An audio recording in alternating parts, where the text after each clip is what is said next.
My brother's imaginary friend. I was 10 to 11 years old when this started. My brother was 4 to 5.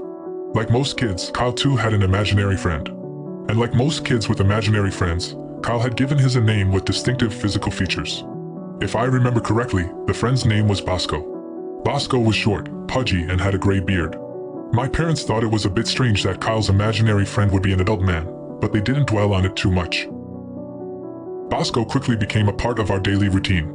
While getting ready for school, Kyle would insist that I needed to stop hugging the mirror as Bosco had to fix his hair and beard. At breakfast, and lunch and dinner, the chair next to Kyle was to be left unoccupied because that's where Bosco would sit. My parents were just grateful that he didn't ask for an extra platter to be prepared, as Bosco did not eat. He just wanted to sit there to keep Kyle company. Bosco would make his presence felt at school too. Kyle's teacher once called my mom how impressed she was with Kyle's quickly expanding vocabulary. He was learning new words, and when asked, he would say his friend Bosco had said them to him. I remember this one instance when a new family moved into our neighborhood. Their kid was Kyle's age. Mom took us over to say hello to them. I remember Kyle shook the other kid's hand and said rather clearly, "I'm very pleased to make your acquaintance." The other kid just stared. My mom struggled not to look smug. My dad wasn't all that interested in Kyle's friend, or in anything else his kids did for that matter. So it was mostly my mom and I who got to hear about how nice and fantabulous Bosco was. Then came the incident that made us rethink just how imaginary Bosco really was.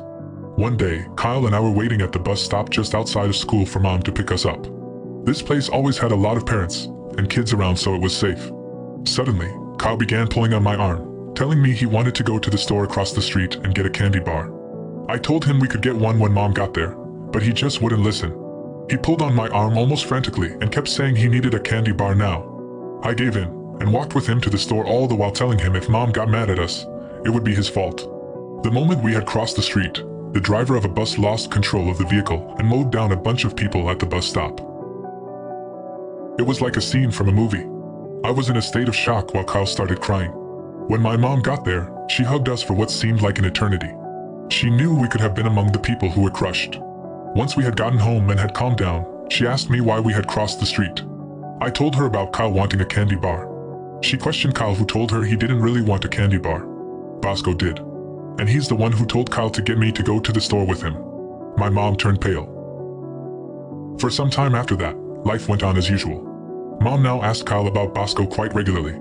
But he didn't say anything out of the ordinary, just regular kid stuff. But another surprise for us was right around the corner. My mom's sister, our Aunt Rita, had just moved to our town. She had landed a job at the same company where Dad worked. And I remember that she and my dad got along very well. One weekend, my mom took us to see our maternal grandparents. Dad said he couldn't come as he had work. Mom seemed disappointed but agreed to take us without him. Nana and Papa too were impressed at how articulate Kyle was becoming, and listened with great interest about his new friend Bosco. The next afternoon, we were all sitting in the living room. I was playing with my grandparents' dog. Mom and her parents were talking while Kyle was fiddling with the TV remote. He switched to a channel where the movie Ghost was playing. The famous pottery scene, you know which one, was on. Mom instantly grabbed the remote and changed the channel to Cartoon Network. Kyle was upset. He demanded to know why he couldn't watch the movie. Mom explained to him that he could watch it when he was older and that it wasn't appropriate for kids to watch grown-ups hug each other like that. Kyle argued some more and Mom again told him he wasn't old enough. He pouted and in sheer exasperation asked why it was okay for Dad and Aunt Rita to hug like that in his bed. Mom was taken aback and asked what he was talking about. Kyle told her that Dad and Aunt Rita would get naked and hug in his bed, just like in the movie. When we were at school and Mom was at work, once or twice a week, Dad would come home for a while and he and Aunt Rita would hug in Kyle's bed, and then get dressed and leave. Mom was outraged and asked why he was making up such a disgusting story. Kyle insisted that he didn't make it up. Bosco had told him. Bosco also said that Aunt Rita was hugging Dad right then even as they spoke. Mom's gaze turned cold. She told our grandparents she was going home. She drove back to our house in a hurry. I deduced that Aunt Rita really was there because Mom came back later that night with more of our stuff and said that we'd be staying with Nana and Papa for a while. My parents were divorced by the end of that year.